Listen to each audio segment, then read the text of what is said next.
a legislative warrant of arrest for any person abroad who is in a country who is a member of the IPU, the Interparliamentary Union, is it possible to execute the legislative warrant? And can it be used? Through the IPU. Can you study that? Yes, we will do that, Mr. Chair, Mr. Senate President. We will look into this and see if it is possible to take that route, no, instead of going through the more tedious process of an extradition. No, the person will be forced to appear and submit to the legislative warrant of, say, the Philippine Senate. We will do that. We will heed the advice of the Chair and the Senate President. In fact, that was the move that the government undertook in the case of Ms. Alice Go. Si Senator Risa is very familiar with that. In fact, Senator Risa was the chair of that committee when she issued the warrant. Yun ang ginamit ng Indonesian government through their Interpol to bring her back to the country. Nagamit ho yun. So, but ang importante ho, merong notice na sa Interpol.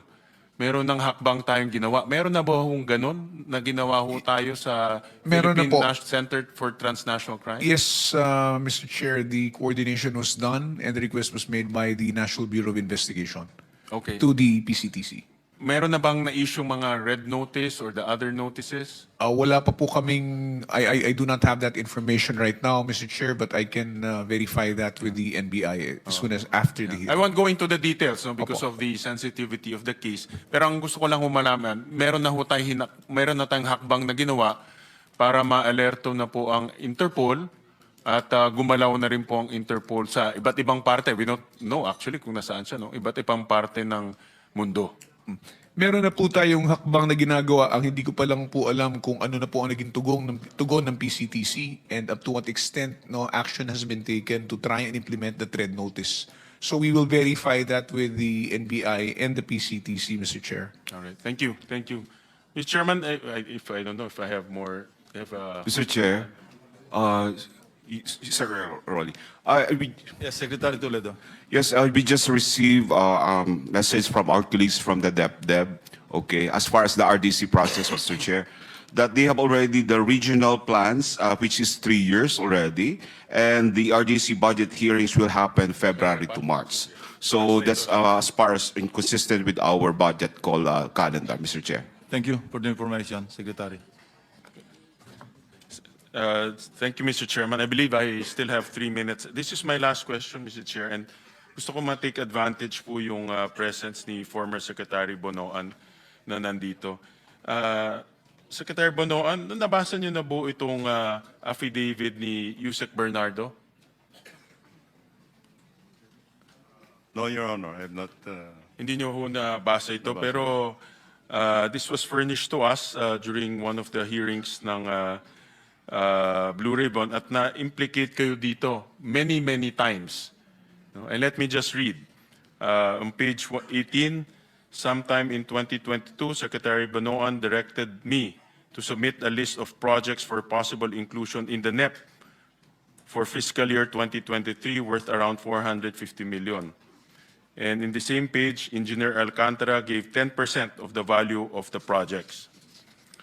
In page 19,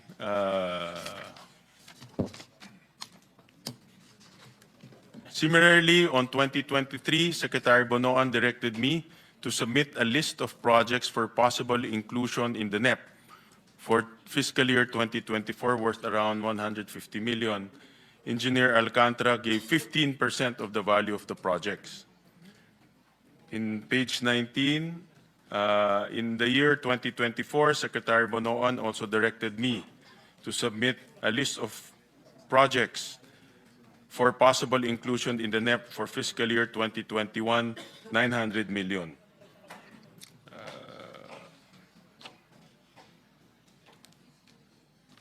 Tapos, in page 20,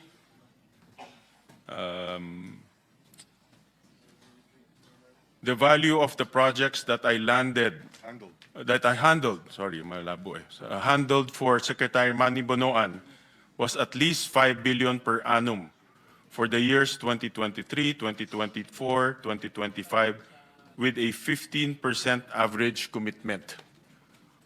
Of this 15% average commitment, Secretary Manny Bonoan, 75% usually would give me 25% of the commitment, with the rest of the commitment shared between him and Secretary Cathy Cabral. And in one of our budget hearings, I believe, kinumpute po ito ni Chairman Senator Lacson and Senator Kiko Pangilinan, ang SOP na napunta sa inyo is worth 2.25 billion pesos since 2022. Well, Ano po ang masasabi niyo ho dyan?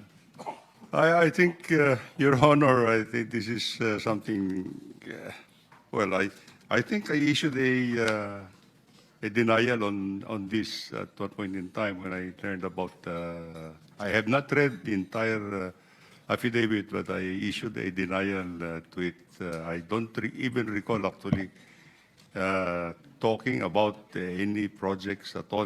There would be proposals from them. I just, No, well, but this is very clear na meron kayong allocated amount No. at nagsasubmit sila ng project sa inyo at binibigyan kayo ng kickback.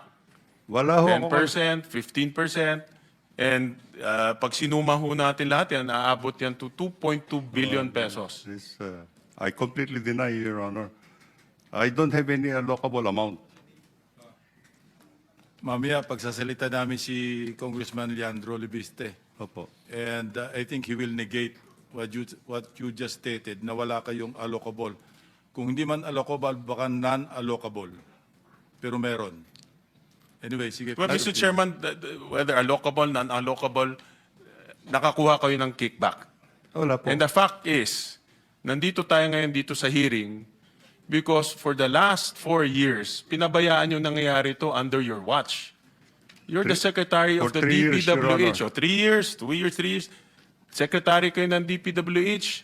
May mga ghost projects. May 20-25% nangyayari sa ilalim po ng inyong opisina. Kaya ako ho, personally, ako naniniwala po ako dito eh. Paano ho isang secretary palalampasin nyo itong nangyayari sa atin? Kaya ho tayo nandito sa ganitong sitwasyon ngayon eh. Your Honor, as Secretary of the Department, I have general oversight. I have general oversight of all the implementation. Pero kung kasali ho kayo dito sa mga kickback, And yung this is- oversight na yan, walang kwenta ho yan. And this is what I deny, Your Honor. Ano, hindi ko ho makita.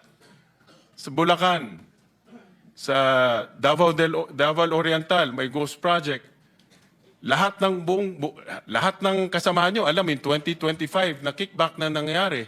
Kayo lang hindi nakakaalam eh. Your Honor, I was the one actually who reported to the President where the ghost projects are in 2025. Nung pumutok na ho to, nung nag-privilege speech na Senator Lacson dito Hindi sa po. Senado. But throughout the years na pumupunta ho kayo dito, wala naman kaming naririnig na may problema. Kasi in my opinion, kasali ho kayo dito. But anyways, Mr. Chairman, I'm just echoing my frustration as a Filipino, Mr. President. Nakaka-frustrate, no? Na nandito tayo ngayon, pinakikinggan natin to.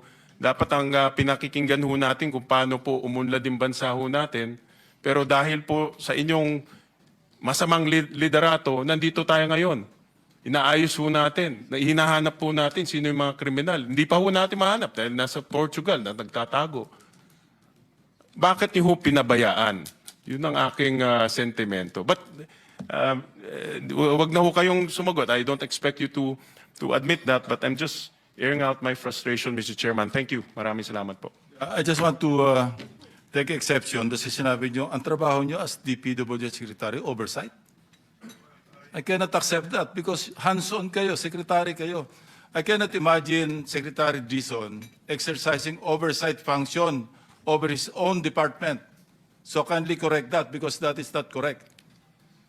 Your Honor, what I'm saying is actually as Secretary, I exercise overall supervision authority. Not oversight. and oversight. Because I also Sabi rely nyo on kanina, my people. ini-impress nyo, oversight lang kayo. I Mr. also Chairman, rely- as Secretary, you exercise control. I Control. You have control over the department. Yes, Your all the Honor. way to the last janitor. Yes, Your Honor, but I also rely on my people under me to cooperate, to do the job that Secretary, they're 3 supposed years, to do. 365 days, nandoon kayo. Wala kayo naririnig 25%, 20%. Eh kami naririnig na ho namin yung pumuputok na ho siya. Anyways, again, I'm just airing out my frustration as a Filipino. Talagang, alam nyo ho, the chairman talagang frustrated rin. Kasama ko yung mga ibang mga kababayan natin. Napakasama ng loob sa mga nangyayari. At imagine nyo ito, nangyari ito sa ilalim po ng liderato ho ninyo.